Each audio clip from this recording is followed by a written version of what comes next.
but he's able to man through, makes it. Win anything. Sam, defend your team, because they haven't won. Strap yourselves in, it's another 1 hour episode. Oh, yeah. Spike defused.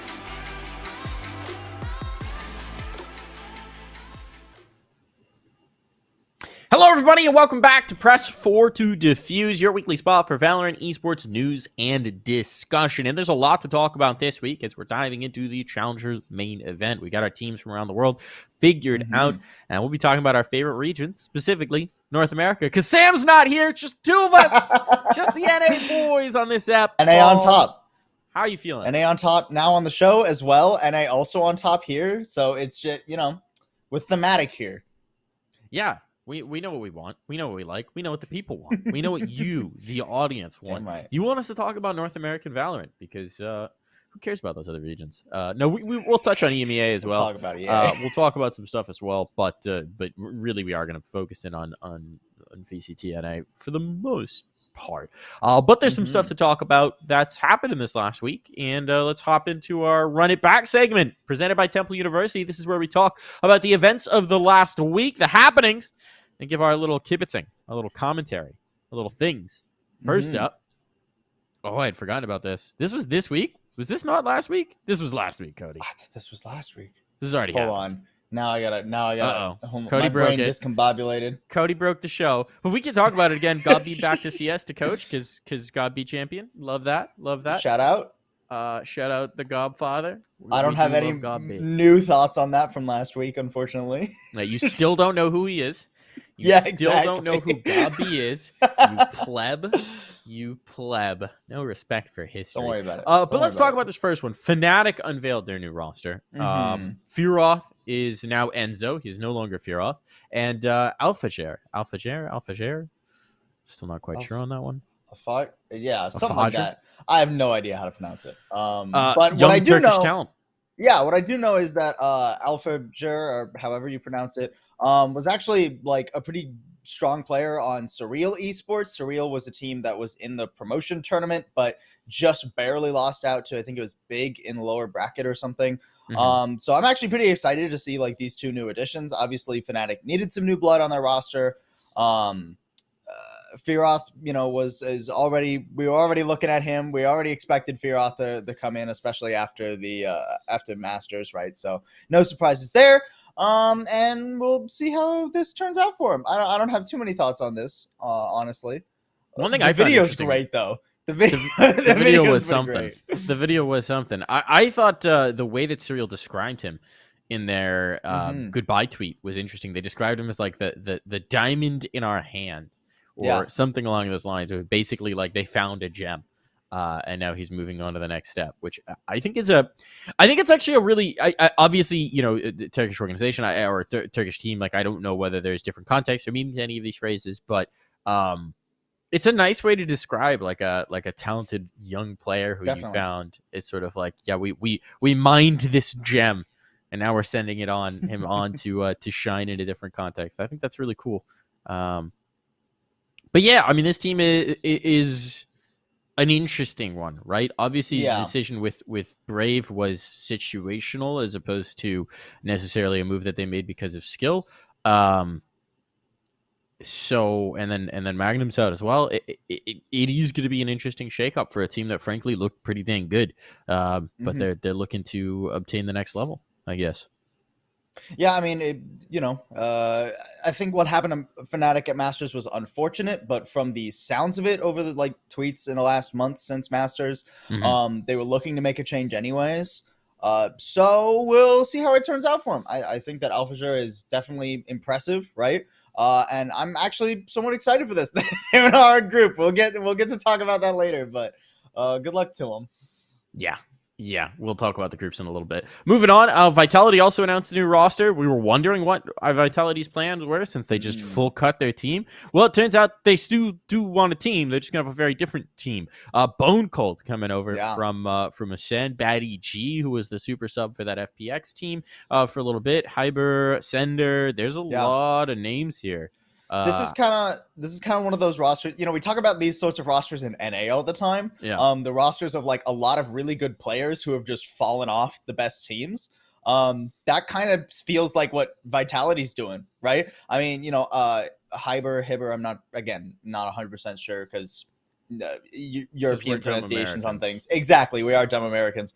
But was just excuse. Subbing for Fnatic at Masters, was doing well before that. Sender, Batty G, both really great players. Bone Cold obviously was on Ascend when they won the champions just a few months ago. So yeah, I think this is a roster with a lot of potential. It feels like a heavy swing, right? It does feel like a heavy swing. They're also pulling the bullshit thing that all the European orgs do to choose which VRL they're going to be in, of having a second French player as a sub so that they can play in the French region VRL. It's stupid. Everyone knows what it is. It's fine. I don't blame orgs for exploiting it to figure out where they're going to play, but region locks are silly if you're not actually going to region lock anything. It's just, the only thing it limits is orgs that can't afford a sixth player. That's the only thing it limits. So it's just a budget thing. And frankly, every org can afford a sixth player if their sixth player is literally just going to be, hey, you're not going to play for us, but we'll pay you like 500 euros a month to be on our team. Yeah, pretty and much. Maybe you get subbed in. Like, I have no idea what kind of deal that actually looks like. But anyway, moving on to our next one. That is an interesting team. Heat announced Eccles. Eccles returned back from his very brief journey to North America as part of that shit show 100 Thieves roster last season. He's going to be joining Heat. That could be kind of interesting. Could be kind of spicy. I'm not too familiar with Heat. I'll be honest. This is where, man, we got a lot of EU news on the week well, it's because there's no reason for NA to make any changes right now. Yeah, they're either in and then they're happy with their roster, or their season's over and there's no rush, man. Yeah, we'll talk about that in a little bit too. Yeah. Whereas EU still have like the VRLs to complete, the regional leagues to compete in, whatever you want to call them. I like looking through the rest of the Heat roster. I'm not too familiar with any of these players. They play in the Polaris League, it seems. So I mean, good for Eccles. Glad to see him on a team.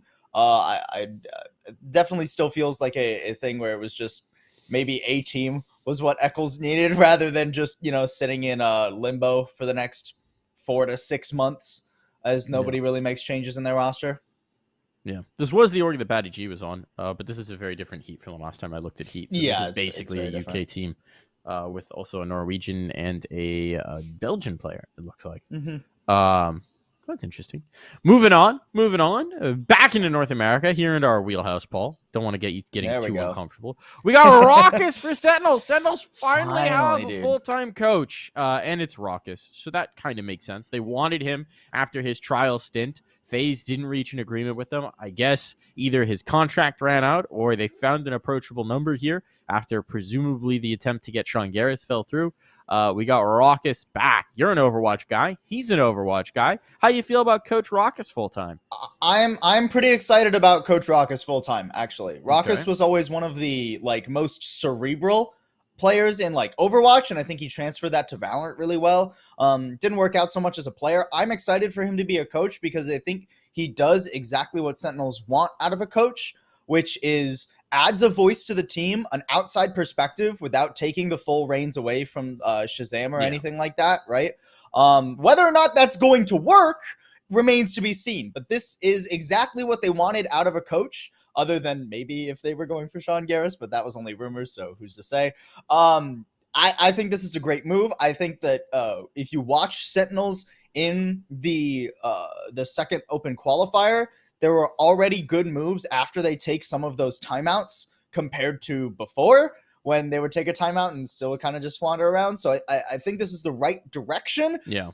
I don't know if this fixes everything going wrong with Sentinels immediately, but it is a step in the right direction for sure. I do see a question in chat from Pig Latin. What does it mean for FaZe though? He was already benched. He's been inactive since LCQ of last year. So yeah, it means nothing for FaZe. What does it mean for FaZe? They potentially got a paycheck from Sentinels out of the buyout. This does feel like it might have just been a contract ran out kind of thing.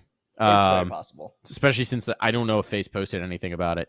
So anyway, he's moved on. He's going to be coaching. It is going to be an interesting one, right? And I think that this does make sense as a fit for Sentinels, because as we talked about before, it's unclear exactly how much control the coaching roster is going to potentially have.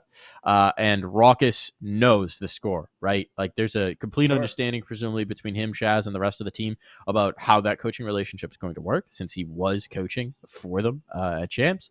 There's a complete understanding of like what that is going to look like, what that relationship is going to look like, what kind of role he wants to do. Like I'm sure that there's an understanding. He's obviously going to have to learn and develop as a coach himself, but it's a, I guess, friendly environment, friendly faces certainly with which to do it. Sure. And like even after Champions, Sentinels were talking about how much they loved having Raucus as that extra voice, right? So I'm excited to see that to its fullest potential now. That Sentinels just really squeaked into Champions Stage 2. They'll have some time to iron out the kinks in that system. One more piece of coaching news before we dive into the VCT Challengers quals. TSM expand their coaching staff, which we always do love to see. We knew Juvenile was part of this, but they're moving more resources over. Data, they're working as data analyst. Data is data. Right. It's and a funny meme. Ito Pata as a strategic analyst as well. So, I mean, they've clearly decided that they need to kick their Valorant roster into gear. They've already qualified, right? That's encouraging. They've moved everybody into the same location. That's encouraging. They're building out the coaching staff as well. They're really clearly trying to professionalize their Valorant roster. And I think that's I think that has me more optimistic about this TSM team than I have been in a long time. And speaking specifically on these two pickups as well, Itopata, as I understand, was coach for Wave Esports, which is a team that's sort of like, it's one of the classic like tier 2, oh, we're doing kind of good and our players are gone. Oh, we're doing kind of good again and our players are gone situation with them. So I'm excited to see him on a team with a little bit more stability.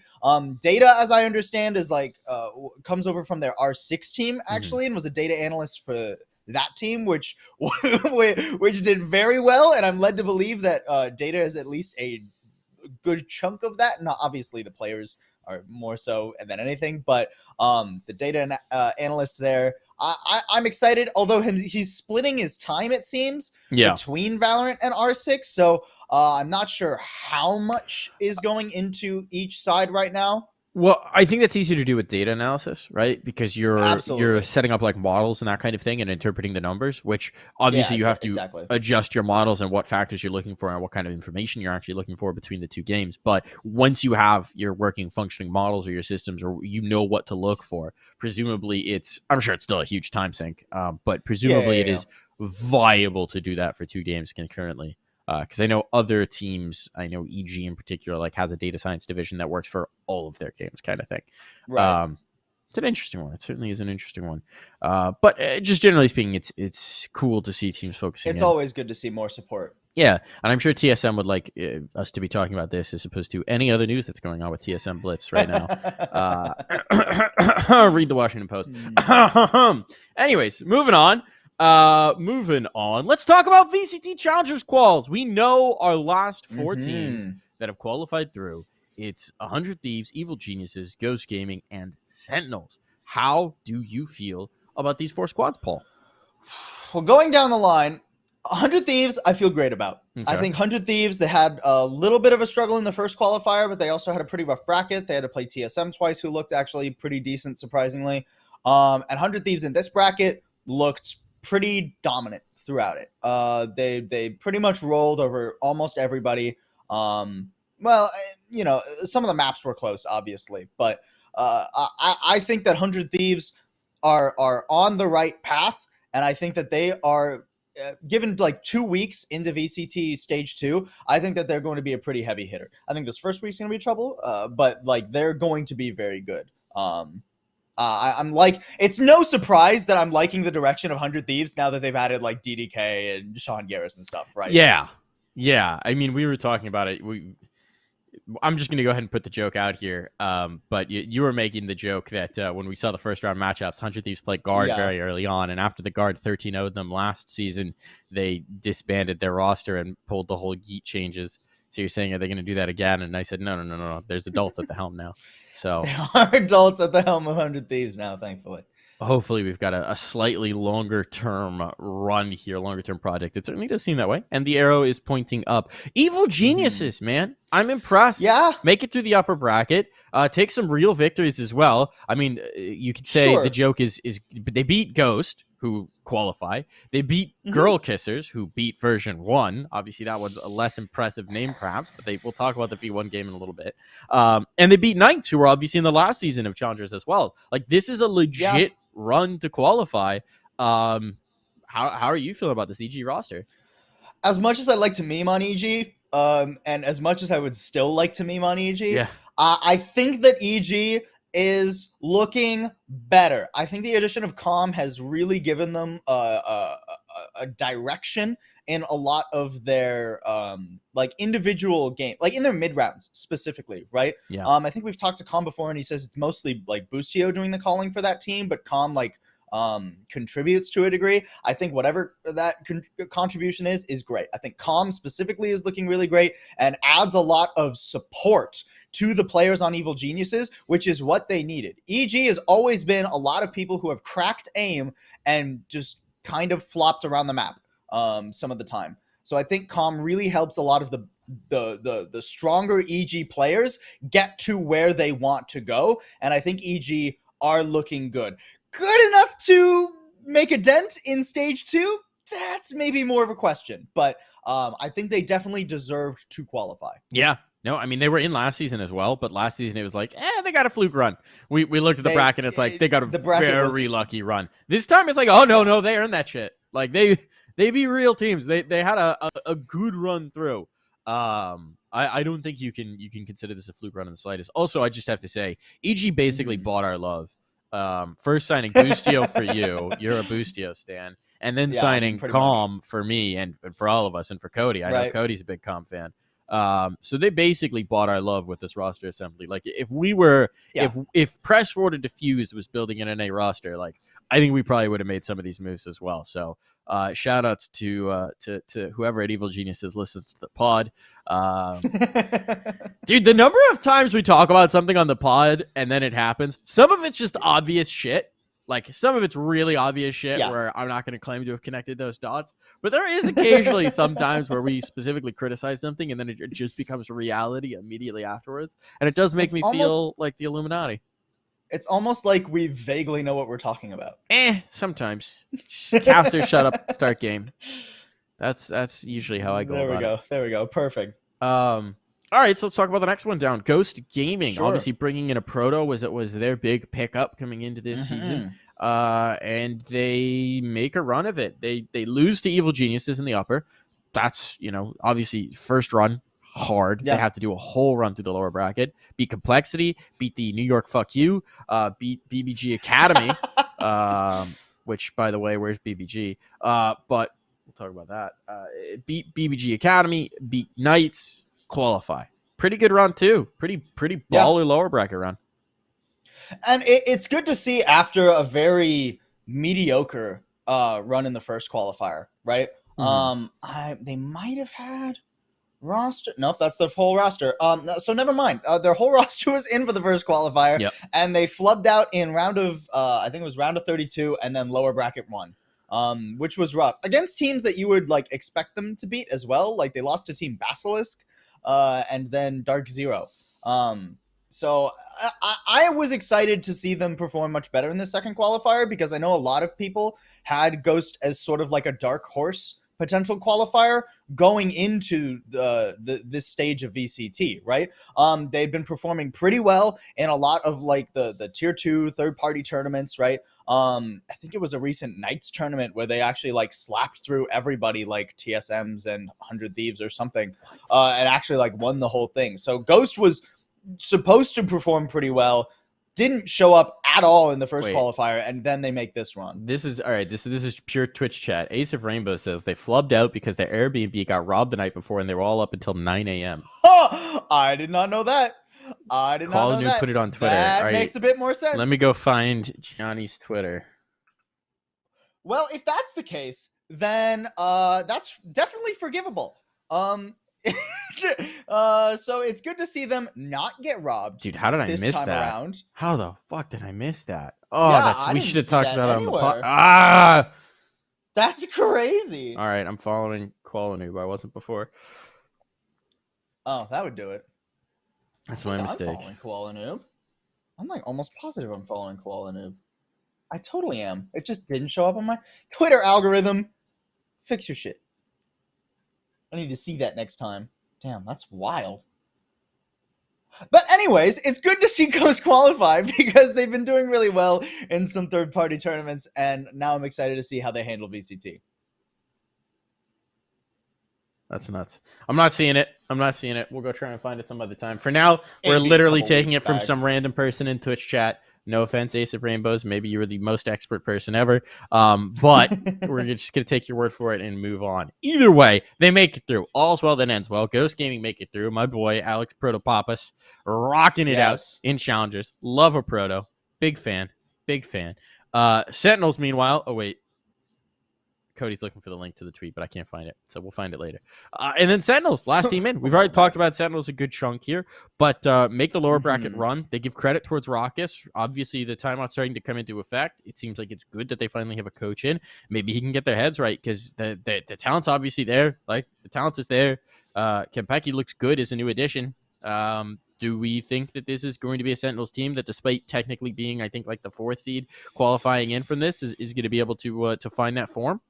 It's so hard for me to like have faith in Sentinels at this point, despite the fact that their roster is like super talented, 5 of the best players in like North American Valorant, in my opinion. Yeah. Like, it's just so hard to have faith in this team because they just barely don't do as poorly as they could have. You know what I mean? Yeah. Like, The lower like, bracket run is kind of... They just barely got to champions, where they just barely didn't do that well, and then they just barely like kind of hung around in VCT Stage 1, and then they lower bracket run their way into it in the second open qualifier. They got a really lucky pull on that bracket too. I'm looking at it. Silver lining, I mean, yeah, it wasn't the most difficult bracket in the lower part either. Silver lining, I will say, there was a very clear difference between the first time they faced a crew and the second time they faced a crew. Yeah. So that kind of quick adaptation gives me a little bit of hope for Sentinels. But I don't know, man. I don't know. I need to see more. I need to see more with like Coach Raucus in. I need to see more with Kempeki in. It's just too early to call at this point. It's going to be a pretty steep competition upgrade. Obviously going up against the teams that have already made it into challenges. Yeah. Compared to who they beat on this I lower can't bracket say run. like Dark Zero and a crew are going to be as scary as like the Guard or Optic, right? Yeah. It's going to be an interesting one. It's one of those things where... Oh, hold on. It was Nismo who posted it. You got timed out for posting a link. My bad. Moobot. Dang it, Moobot doesn't Moobot. like links, but I did see the link because for some reason I'm a moderator. Not to give any reasons. Hold on. Sending the link in chat because this is wild. Not to give any reasons, but almost getting our Airbnb robbed and ending up sleeping at 9 a.m. definitely did not help our performance today. We will be back stronger next week. That's nuts, dude. That's wild. That's certified wild. I mean, almost robbed is better than actual robbed. Decidedly that's better, still yeah. really stressful, and they were probably up all night dealing with like police report and BS like that. So yeah, definitely a forgivable situation. Yeah. Right. We'll I think Ghost Gaming's second run of the qualifier was more a indication of their skill level, even regardless of this. Yeah. So I'm somewhat excited to see them. I'm not totally convinced by Ghost Gaming as of yet, but I think that they have a good amount of potential on that roster, especially with a Proto coming in, and I think taking more of the reins in terms of calling. Mr. Protopapas. I should ask him about that actually, but who's calling within the It's a roster? good idea. See if he still responds to my DMs. See if he's got an ego.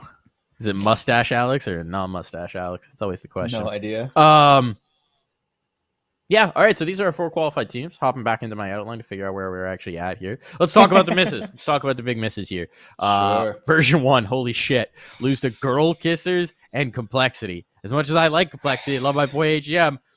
they're not a team that version 1 should be losing to with their full 5. Like, what the hell happened, Paul? No, Whippy came back in this week too. Yeah. Well, from Twitter, it sounds like they're having a lot of internal issues. Like after they lost to Complexity, I think a couple of the players went to Twitter and were like, "Yeah, this was super disappointing for us, and we have a lot of issues in our team right now. I love that we need to I really don't sort know out." what's So next emo tweet. That's always a classic. Yeah. I don't know what's next Right? for the emo tweet. It's like, truly, I'm expecting this roster to kind of blow up in the next week or two. I'm expecting we're going to see some pretty drastic changes. I don't know. Like, this is where I kind of have to step out of like I have to take my analyst hat off. Because if it's internal issues, it could be literally anything. It could be just like toxic comms. It could be bad information getting relayed. It could just be the fact that the two main callers are on a different page and it's not working stylistically. So I have no idea where the changes are coming for version 1, but they're going to be coming. There's something that I'm kind of interested in. MC, by the way, in chat is saying John QT is calling for Ghost. So that's our answer right there. I'm going to put my little conspiracy hat on here for version 1 and say that I'm not sure when Anders was brought into the org, he was originally supposed to be coaching version X. This is me putting my conspiracy hat on and saying that then version 1 absolutely schmonked it in first challenges and did great, performed beautifully. And they're like, yeah, we're not making a change. But I'm not 100% sure that when Anders signed to that organization, it was specifically to coach the version X roster. Because you remember at the time, he won't tell me. He won't tell me. I do want to say this is not a leak because he won't tell me. It's not a leak. We have no idea. But I asked. But you remember when he first came in? Sure. I think Zelsis was talking about in an interview or an article about how their new coach was helping contribute to like setups or strats or something. And it was, I don't think it was said by name, but I think it was heavily implied in that article and from the context that Anders was contributing towards the main roster as well, which would make sense. I was honestly surprised to see him get announced as the version X coach. Not through any fault of version X. I don't mean to belittle what they're doing or building there. It's just I expected him to be on a main VCT team, to be quite frank. And I will say, toward that point, playing into the conspiracy a little bit, as a reminder, none of this is leaks. This is all speculation. This is speculation. Looking strictly at the gameplay, from like the first stage for version 1 to like these qualifiers, sure. The first stage did look like a lot of it looked like a lot of Anders plays in the way that it was very set. It was very rigid. It was everyone had their role. Everyone was doing their exact role, and it was like it was very formulaic. That's the best way to put it.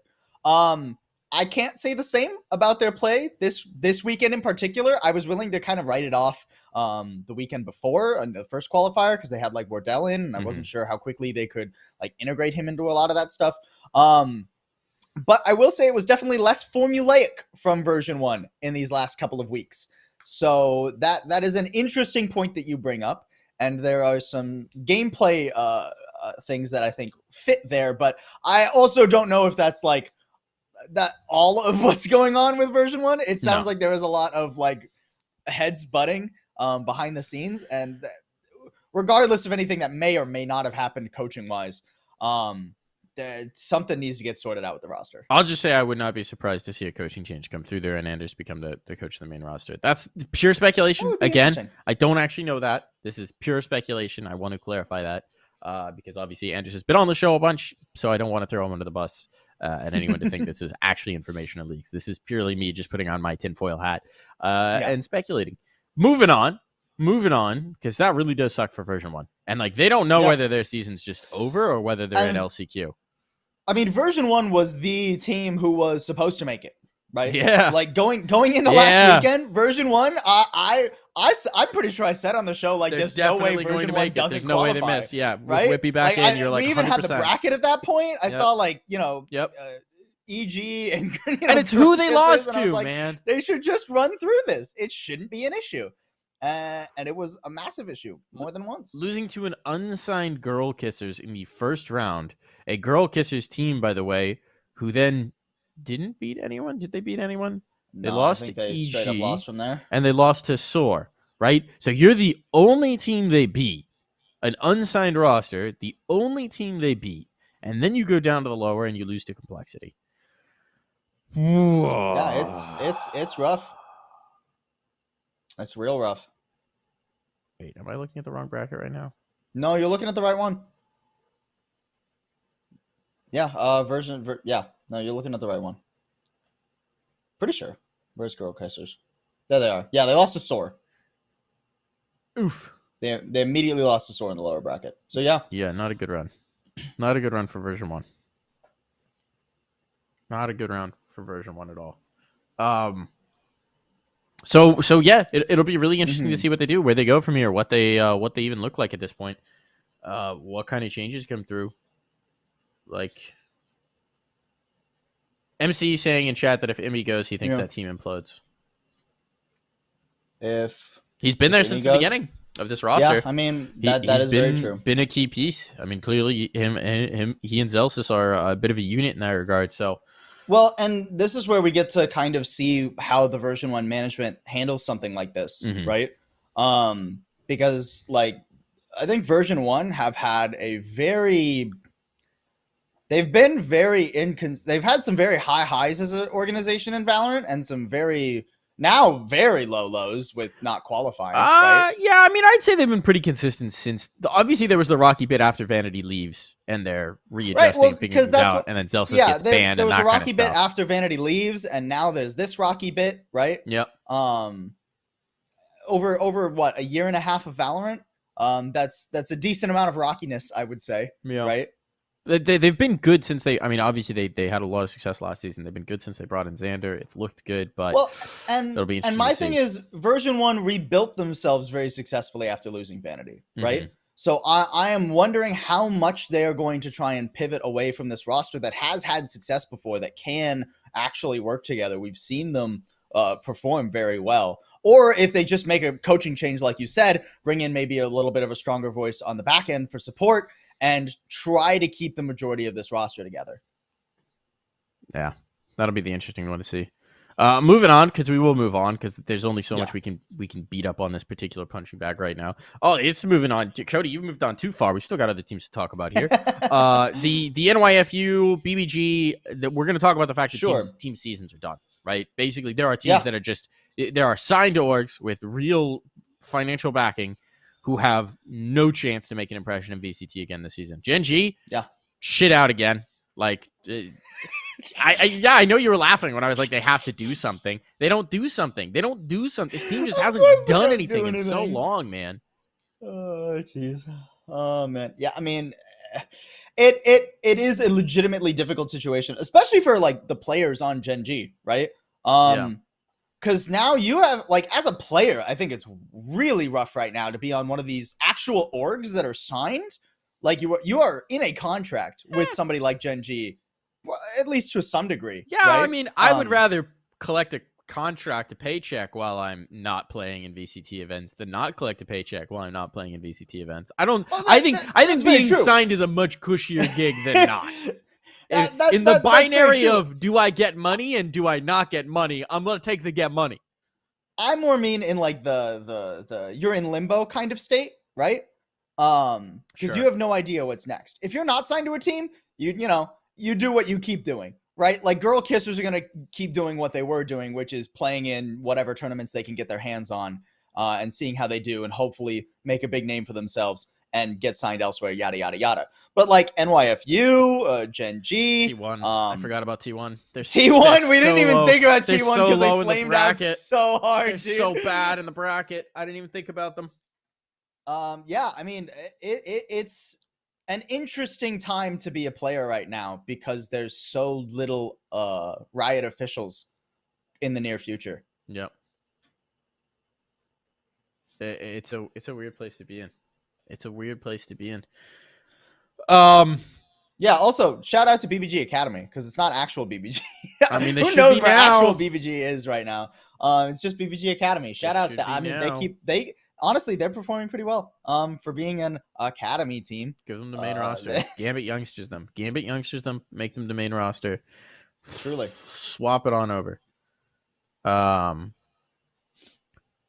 man. Sonics is assigned roster. Yeah, they to my knowledge they are. Yeah, but Sonics has also not done anything ever. No offense to Sonics. They haven't done anything since like 2 summers ago when people were excited about them when they first came over. So I don't think expectations for Sonics are the same as they are for T1, right? Or they are for Gen.G. It's just a different caliber of expectations once you've achieved to any level. Yeah. So it's brutal, man. The VCT calendar, it's May. It's May. It's May, and your year is over, man. Yeah, you don't have a chance to make a crazy. Riot event this year. We're gonna have to see what the third-party calendar looks like, because theoretically, you know, Q3-4 of this year is supposed to just be third-party events. But like, what does that even look like, man? We don't know. There's Nerd Street Summer Champs coming up, which we're going to talk about, obviously, the run-up after this. There's Nerd Street events. There's some Pittsburgh Knights events, but like, shit, man, it's pretty bleak. It's pretty bleak. And the thing is, I'm very curious about what orgs are going to do investment-wise, because if an org knows that they have an inline to this 2023 exclusivity thing, then, well, if they're a team that bombed out, presumably Riot's nudging them like, hey, make a competitive roster. Don't make us look silly for giving you a spot, or we won't give you a spot. So they're going to be really motivated to build them as mega a team as they can in that run. But if they don't have a road, if they don't know that they have some level of comfort, why are they going to stick around?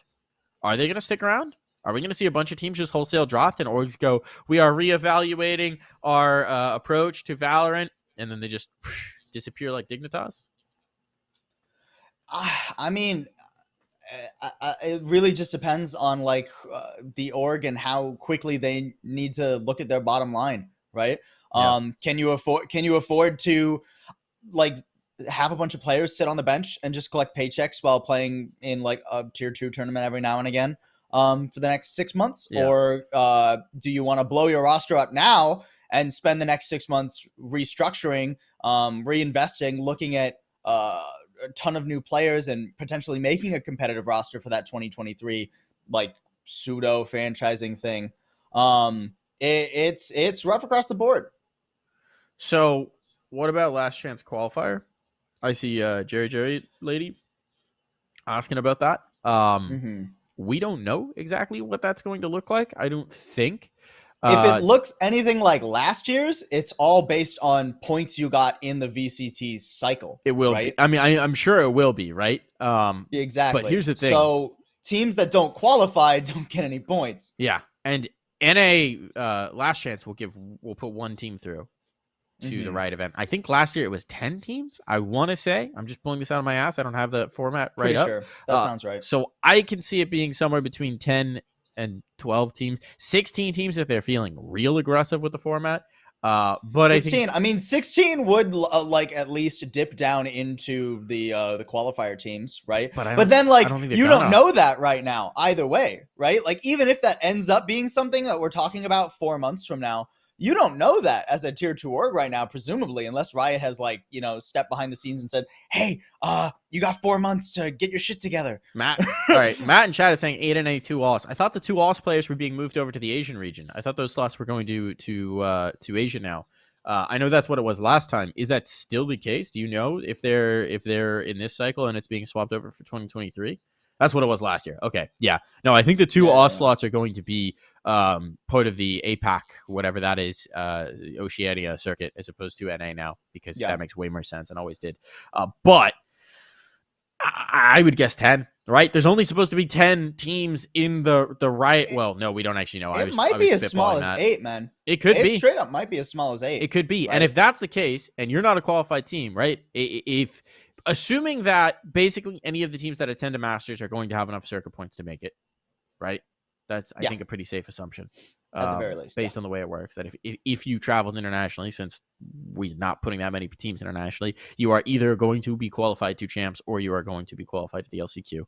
I think it's pretty safe to say, even if Optic flame out, they're going to, in the second stage, they're going to qualify for LCQ at the very least, right? Yeah.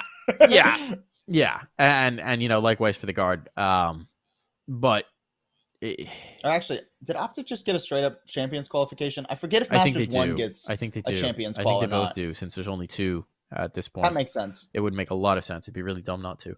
Oh But no, they just get circuit they points. just get circuit points. I mean, it's a lot of circuit points. It's Rough. 750 circuit points, so they're basically qualified. But technically, it's just circuit points.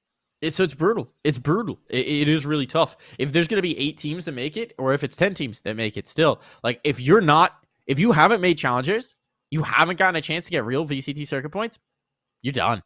If you haven't made either challengers, you're done. Realistically, right? Like, you are not making LCQ. And you shouldn't, frankly, but you're not making LCQ. A team like version 1 that did really well in the last round of challengers and made playoffs and all that, maybe they're going to have enough points.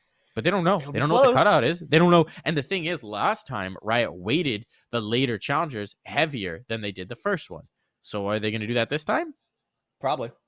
It'll be really interesting to see. I don't really know what that winds up looking like. But I hope that a version 1 still gets a chance. I think that would make sense. A team that did really well in one challenger should still at least have an opportunity to make it to LCQ. Based off what I'm like seeing, just looking back through, I think they will get a chance. Let me double check that with the Stage 1 NA. I'm just dragging out my words while links load. Yeah, okay. So they did get 35 circuit points, okay, because they made playoffs. And teams that don't make playoffs in Stage 2, from what I'm reading, it looks like they will not be getting circuit points. Okay. Wait, it might be. I was gonna say, I feel like TBA making at this challenges point. should get you circuit points regardless It of whether might you be make playoffs or TBA not. at this point. Well, teams that didn't make playoffs last time didn't get any circuit points. At least from what I'm reading. Matt here, says it if seems. it's roughly the they same got idea as last 15, year, they'll be actually. eliminated. Yeah, So- it's gonna be close. Either way. It's brutal. You know, and it depends on where the chips fall. Even for a team like version 1 who made playoffs, it depends on who does well in the second stage, whether or not those 35 points that they have in their back pocket actually matter. It'll be interesting.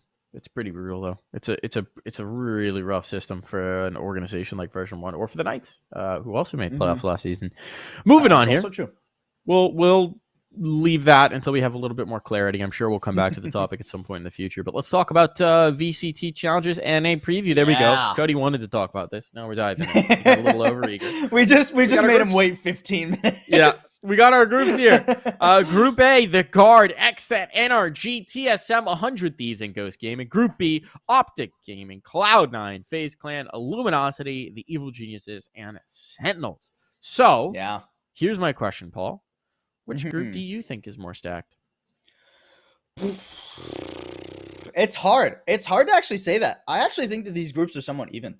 I think they're good, realistically speaking. I actually think that they're seated pretty well. Like, we always talk about group of death, right?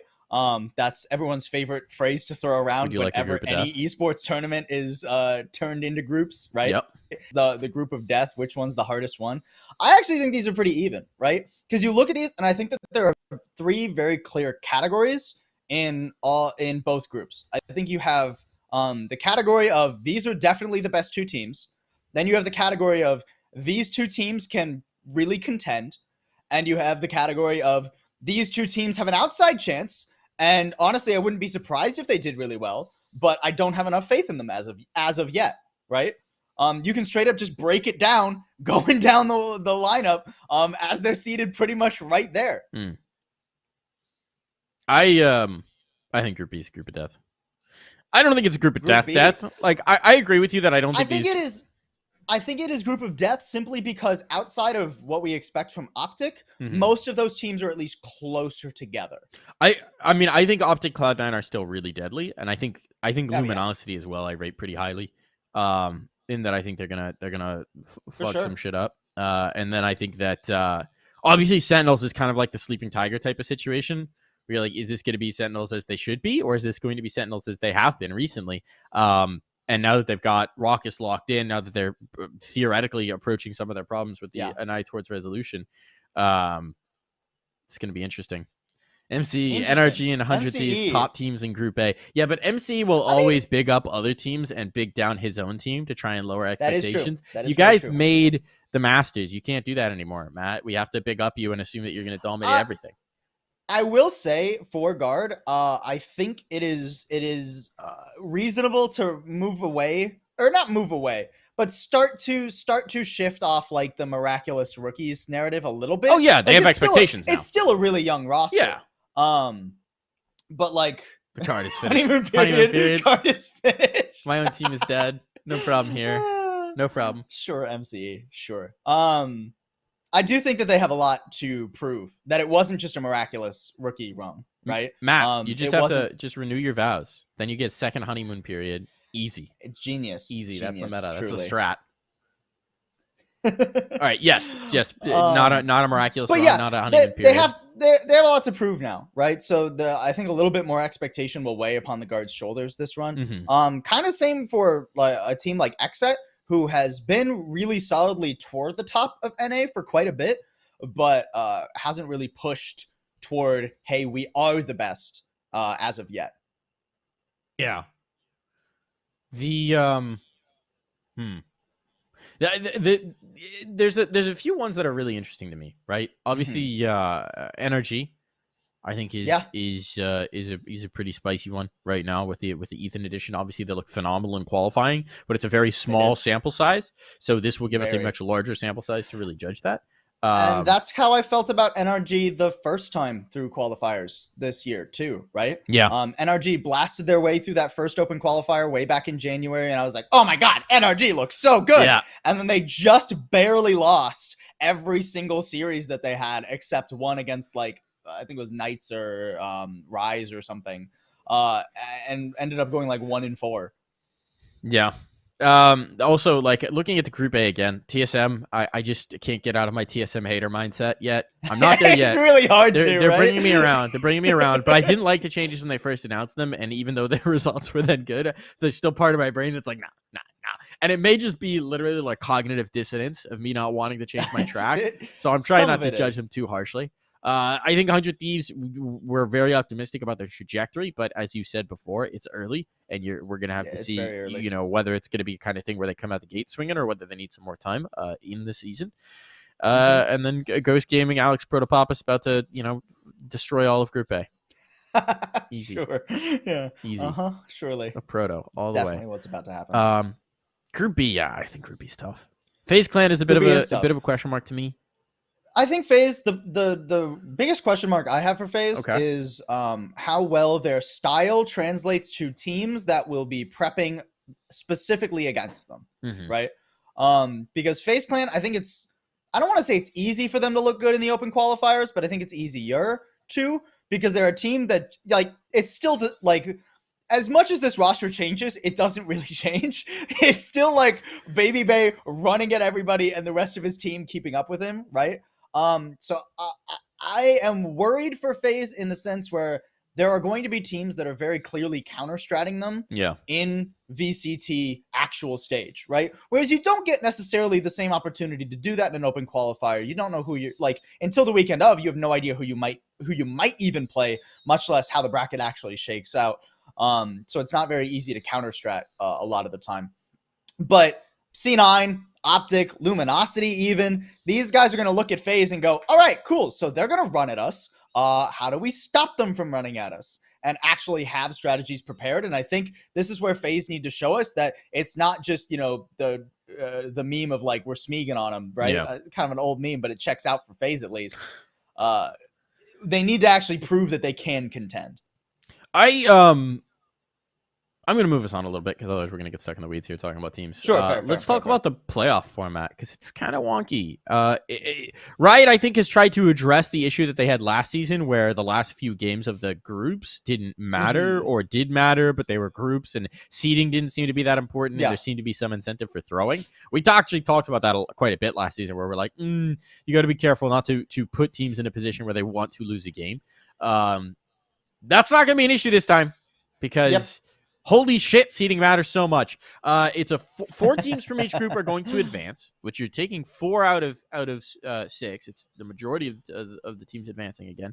But this time, the 1 seed gets a bye straight into the upper semis. The 2 and the 3 seed play each other in the upper quarters. And the 4 seed starts in the lower bracket, which, Holy shit, that's punishing for the 4 seed. That's nuts, man. That's wild to me. What do you think of the format? This is a format that I've seen Riot use in League a lot recently, actually. I'm pretty or at least it's similar to what they've been using in League a lot recently. I think this is a format we're going to see more and more of, is something like this, right? I don't hate it, honestly. I kind of like it. I like the idea that, it's not as intense of a buy as something we saw at like Masters, where like the 1 seeds all skipped an entire phase, right? But it gives you like a very clear advantage without losing a lot of game time as a team, right? Like if you are that number 1 seed, and if you're the number 4 seed, it's really punishing, but you're the number 4 seed. You kind of push yourself in that position to begin with, right? So if you really want to contend, if you really want to prove that you're one of the best 2 teams and can actually go off to the next Masters, you need to play pretty flawlessly. What if you wind up in a situation where there's an actual numbers tie for 3 and 4, and it comes down to like whatever their tiebreaker is, round differential or strength of schedule or something like that, and that's what determines it? And one of those teams is in the bracket in the upper, and one of those teams is in the lower. That's definitely a more rough situation, but then, I feel like we haven't had, at least to my memory, we haven't had a super notable example of like seeding being determined by something that intense. Yeah, I'm trying to ignore MC in the chat MC too. Trolling. He's just trolling at this point. MC trolling. But I obviously, you put yourself in that position argument applies less there, right? But that, like, we're never going to have a perfect system, right? Tiebreakers are always going to put you in a worse situation. To some extent. It's an extreme extent, I will say that. But until we cross that bridge, I'm not too worried about it. There's a part of me that really doesn't like running a double elim bracket, but not for everybody. Right? Oh, that's fair. I feel like double elim should be double elim, or it shouldn't be. And there's a solution to this. Which is that you just promote 3. You just promote 3 teams. It's a 6-team group. It's a 6-team group for both sides. Sure. Move 3 up, move 3 down. Now, I don't think you can do that this season. Then the tiebreaker's even more punishing, though. Yes, right? Absolutely. I mean, if you're 4th place seed, you'd rather have a game in playoffs than have no games in playoffs. I agree with that. It is brutal. It is punishing. But I think it's weird to run a double elim bracket that's not a full double elim. Like, it's odd to me, right? Where you're in this situation where you're like, okay, we have 4 teams on each side. We could just run an 18 bracket, right? We have 8 teams. Just run an 18 bracket. But no. It's just kind of weird where, again, all of these brackets, every bracket from Riot just needs to wrinkle my brain a little bit. They do like their fucking 18 bracket, man. They do like their attempts at very innovative brackets. So the thing that ESL has done a lot for their playoffs is what they do, and they don't run double elim on those playoffs, right? They just do single elim because it's designed for an arena, right? Where you're gonna have the playoffs of arena Counter-Strike where you just run through. Sure. Is they just do 6 teams, and they do 1 team, the top 2 seeds are straight through the semis.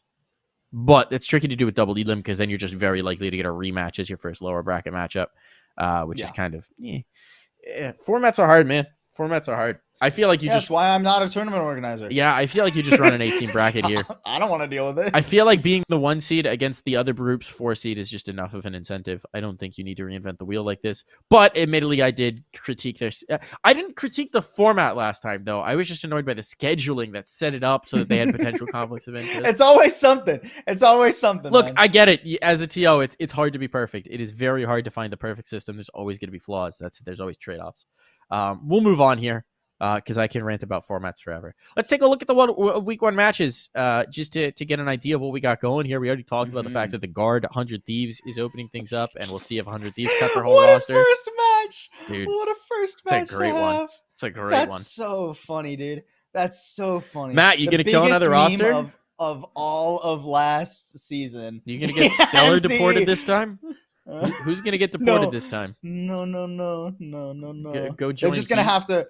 they're just gonna have to like get half their roster like dual citizenship somewhere else so that Dude. they can kick them across the sea. No, again, I don't think Oh, I don't man. think No. 100 Thieves are gonna rock the boat this time. Also, everybody already knows the guard is good. Yeah, Mr. Hopeful 4-seed over there. It's not quite as punishing when they lose. I think this is just I think it's a good match to kind of set the tone though. Because these are two teams with still a lot. I mean, every team has a lot to prove. Yeah. But like Guard are trying to prove that they're not on the way out despite a lackluster Masters performance, and 100 Thieves are trying to prove that they are on the way up. Despite the fact that they had to blow up their roster, right? Yeah. Luminosity Sentinels, you can say similar things there, right? Luminosity are trying to prove that this roster that they've been sticking with pretty consistently can perform at the tippity top. They had a pretty decent run, I will say, in the playoffs, if I remember correctly, in stage 1. But they go up against a very hungry Sentinels.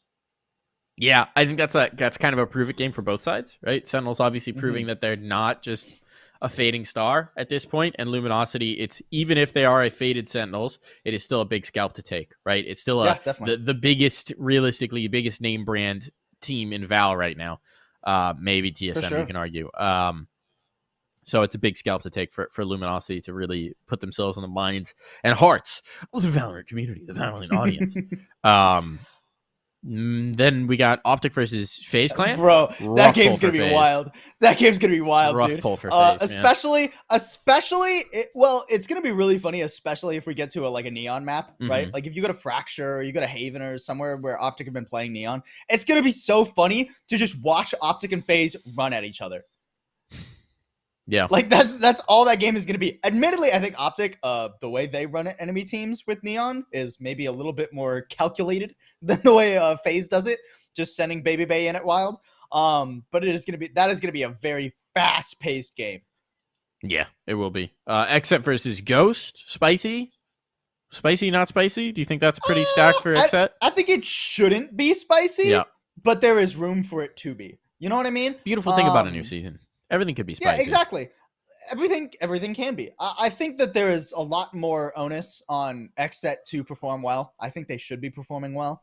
I have no reason at this time to believe Xset wouldn't beat Ghost Gaming. Because even when Xset, in the quote unquote mini off season, right between stage 1 and 2, when they went to the Philly land, they just clapped everybody. Right. So I have no reason to believe that Xset won't win this game, but it'd be a huge win for Ghost. It would be if they can. It would be a big early scalp. Energy versus TSM. Any thoughts on that one? I mean, they're two teams that both came in from qualifying. I don't remember if they played in the first qualifier. No, I don't think they did. No, they were on opposite sides of the bracket. So, basically, just a proving match for both teams, right? Yeah. They both qualified from that very first qualifier. So, hey, we've taken this week and a half and we've transitioned from a team that qualified into a team that can really play. It's Fade in these games. Fade's in these games, isn't she? I'm pretty sure Fade's in these games. I'm not sure how much we're going to see Fade played. Cloud9 versus 100 versus Evil Geniuses is another interesting one. Cloud9 should have that one mopped up, but hey, I think that's similar to the Xset game. Yeah. Yeah. It's if they do take it, spicy. Will they take it? Probably not. But yeah, Fade should be in these. That's going to be really interesting. Fade, I think players, I feel like players have been really downplaying Fade.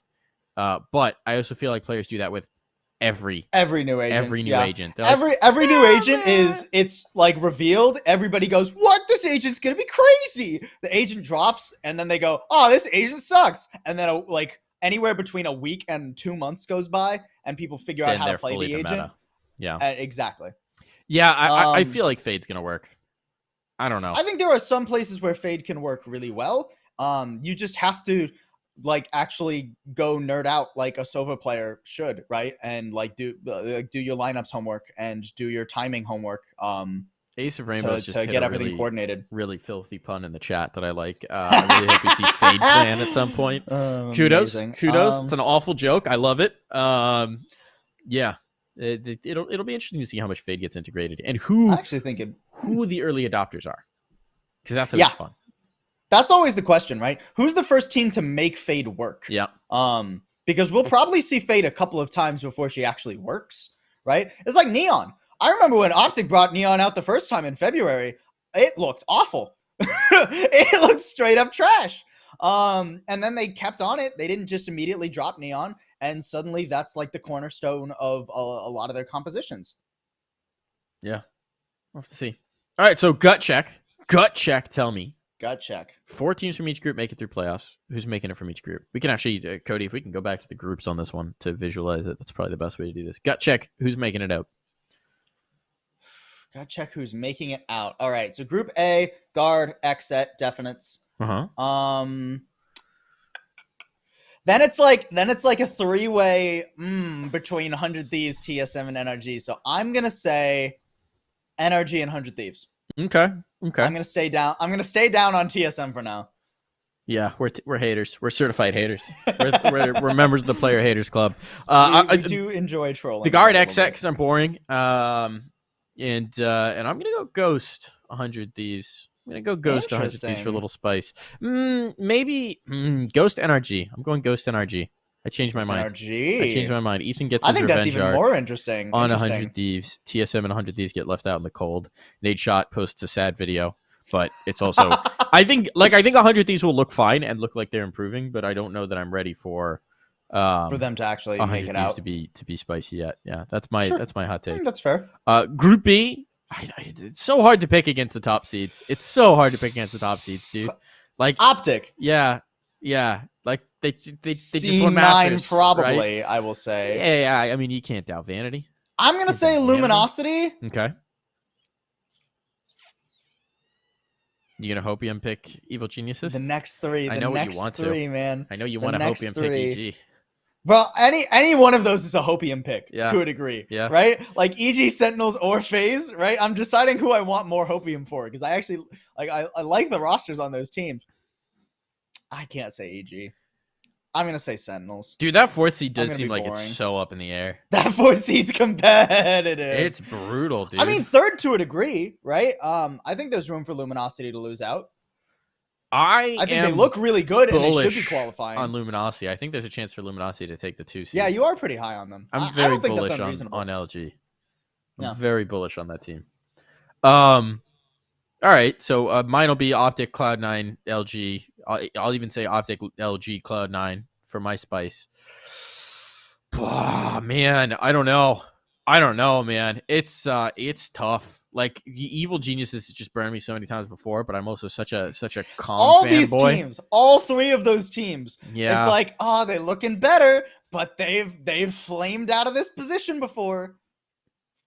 I'll take EG. I'll take them turning over the new leaf. I say that with about no confidence, though. I will say that. Like, don't come for me and say that I'm being the full commit pick. This isn't my full commit pick. I've had my full commit picks before. This one's like maybe. Yeah, I think that's fair. I don't know that I've got the faith just yet in EG. I'd like to, but we'll see. All right, so moving on here. Because we're beyond our hour mark, so we'll breeze through some other stuff. VCT Challenges EMEA, that's happening. Sam's not here, so we don't have to get bullied into talking about this too much. We've got our 2 groups here. The group draw was it's a shame too, because there's a lot to talk about here. Yeah, the group draw was a little odd. How do you feel about that one? So initially when I had heard what happened with the group draw, it sounded worse than it actually was, right? Because the way it was phrased when I'd first heard about the group draw, when Sam told us like how these groups were decided, was like Twitch chat decided who was in each group. Well, yes and no. Twitch chat picked random numbers, which were random teams. Yeah. And then like there were 2 pools, which was like the 6 top teams all got seeded somewhat randomly. And then the 6 bottom teams all got seeded somewhat randomly. So like, it's no worse than just random seeding would be.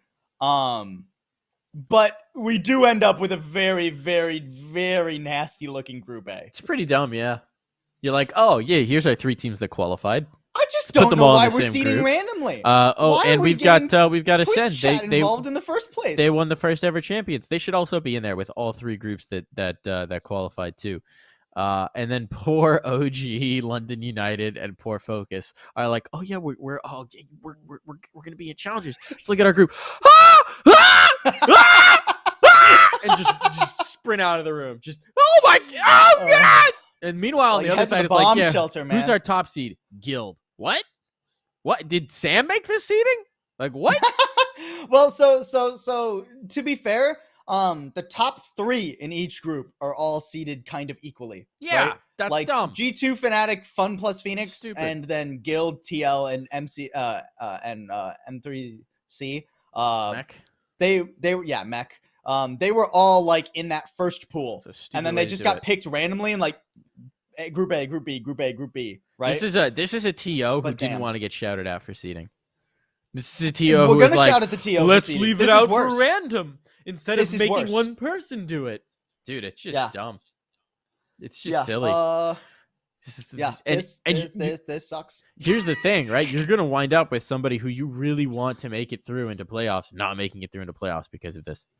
It's absolutely. going to shoot you in the foot as a TL where your storylines are going to be dead.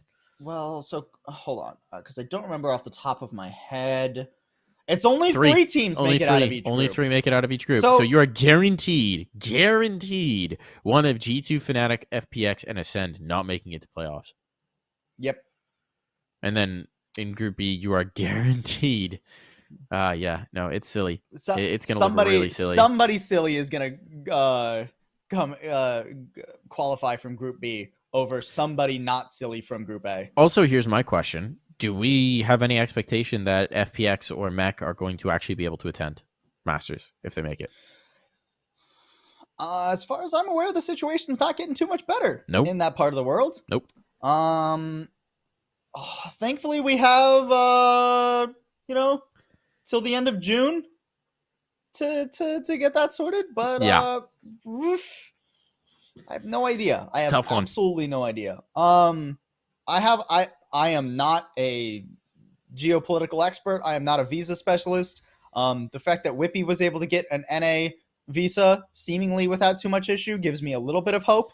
But that is obviously a very different situation than what FPX and Mech have to deal with. So I have no idea. He's been a resident of North America for a long time now. It's very different. I have very, very little expectation for it, even if Mech and FPX do really well, that they will actually make it to Masters. That's going to be an interesting one. Yeah. It's going to be an interesting one. The point of forming Mech was to be neutral named and not representing Russian company. Yes, but what is their nationalities? What is their nationalities? And how, the logistics of getting them actual ability to travel is more of an issue than we're not suggesting that any point of them aren't going to be allowed to attend. We are suggesting they may not be able to get there. That'll just be the because question. of difficulties. I will say, optimistically, a bunch of Russian national players were able to travel to Antwerp for the Belgium major in CS. But I also think that Belgium is a small country, and PGL, the organizer of that major, was literally interfacing with the government of the country to make sure they'd be able to get through. Very directly being like, hey. And I mean, it's less last minute at this point, right? There is a chance for something like that from Riot. Sure. I wouldn't say a good chance. Not with their track record on visas at all. Not with their track record on negotiating. Goes, I mean, Australians need visas? Remember LCQ last year? There's the whole RNG situation in League of Legends right now. That was kind of a mess. I don't think that was any fault of Riot's, at least as far as I can tell, but it was a mess. I worry for Mech and FPX, but I hope they at least have a good season.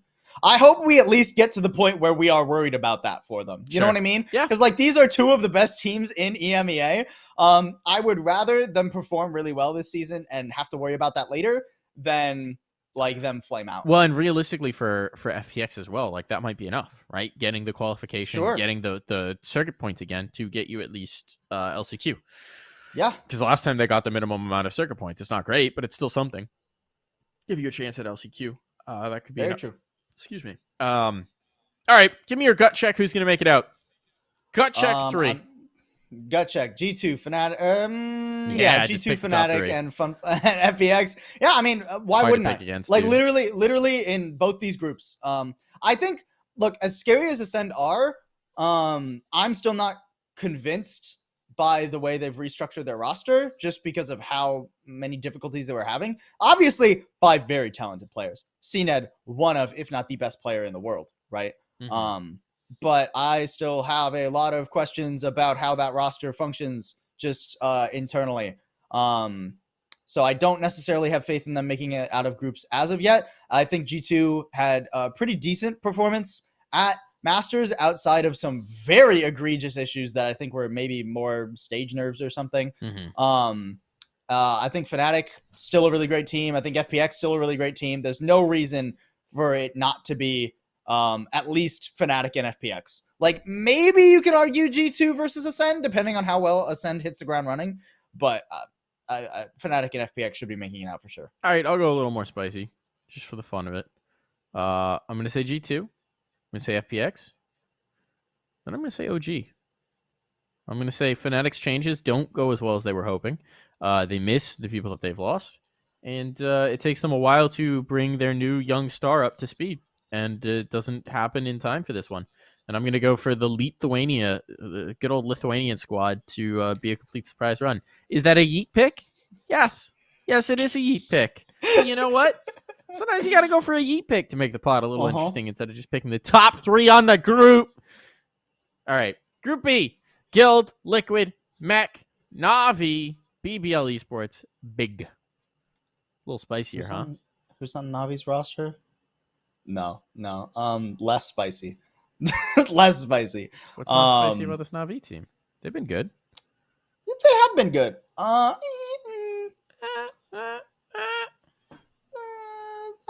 They haven't. They've lost to Mech pretty consistently. They've lost to TL. They played TL somewhat close. I don't think it's impossible for Maybe Big. Sure, why not? Sure, why not? I'll say TL, Mech, and Na'Vi. Just for you, Mike. TL, Mech, and Na'Vi. Just get weird with it. Yeah. All right, I'll go. Yeah, I think I'm going to say the same. I'll be honest with you. I think I'm going to say the same. I'm not on the big guild hope train, big guild believer. Not particularly. Not there yet. So I'm going to say the same, even though it's boring that we have the same prediction for that one. But we'll move on here. Not everything can be up. Sure if everything's a hot take, Mike, then none of our takes are hot. True. Sam's going to be listening to this and just beating her head against the wall for some reason. She's too busy flying to Hogwarts. She's on a train to Hogwarts. Something here. Moving on. We're going to wrap up our show here, but before we do, we want to talk about the Nerd Street Summer Champs qualification because another online tournament just happened. Online number 5 wrapped up last night with Cosmic Divide winning that, putting themselves nicely in the points for the chance to qualify for the Nerd Street Summer Champs. If you're not familiar, the Nerd Street Summer Champs is a huge tournament that's going to be taking place at the end of the summer in August, right? Did I get that right? Early in that? Probably. I don't remember the dates. I'm bad at dates. Don't check my calendar. I never know the dates for these sorts of things. It's a pretty long tournament too, so like it's got some time on it. Yeah, it is. What? Yeah, August 9th is when the LCQ starts. So we've got some time. All these online tournaments get you circuit points to qualify in. We do have an update on the circuit points, so let's go ahead and take a little look at the leaderboard here. Except top of it, Cosmic Divide putting themselves in a really good spot into that 3rd spot. C9 Academy, Oxygen Academy, like these are teams that we would expect to be earning their spot. There's also a LAN taking place this weekend, the Fullerton LAN. It's this weekend in Fullerton, California, and there are some really interesting teams signed up for it. That's the next one taking place. All of these are LAN events that are happening around the country. So we've already had the Philadelphia one. We already had the Brentwood one as well. If one of those is near you, you should check it out. It's pretty cool. But some interesting names that are in. Rank G has Benita in it. That's pretty cool. And a couple other players. I was looking through this last night. One of the teams has Shazam signed up in it. Cody, do you remember what team name that was? We looked at it last night, but I don't remember the roster. Yeah, Shazam signed up for this tournament, theoretically. Sen Shazam is signed up for this tournament. Do you think he signed up for the tournament in case Sentinels didn't qualify? No. I don't know what the deal is. I have no idea what the deal is. Theoretically, he can play. His Sentinels game is on the 13th, and then this game is the 14th and the 15th. Oh, okay, sure. I think he might be signed up with his girlfriend. I don't know. We were just trying to figure out why the hell the Sen Shazam Battlefy account was listed on this tournament yesterday. And indeed it is. So we'll see if Shaz shows up to this tournament. But this one should be fun. It should be dope. If you're in the area, go check it out. If you're not, look for one near you because they're happening all over the country, and that's really cool. Yeah, man. Yeah. We love it. We love the Summer Champs events. LANs are awesome. If you've never played on LAN, it's worth it. It's such a cool experience. It's so much fun. So check it out. And we'll see which teams are going to qualify through to Summer Champs and earn themselves more points. That's going to wrap up our show here on Press 4 to Defuse. I'm Darth Mike. This is Paul. So it was a pleasure, and we'll see you next week at 1 p.m. Eastern, where we'll get our first taste of what these teams actually look like in challenges, and we'll be able to draw some more conclusions here. Bye-bye, everyone.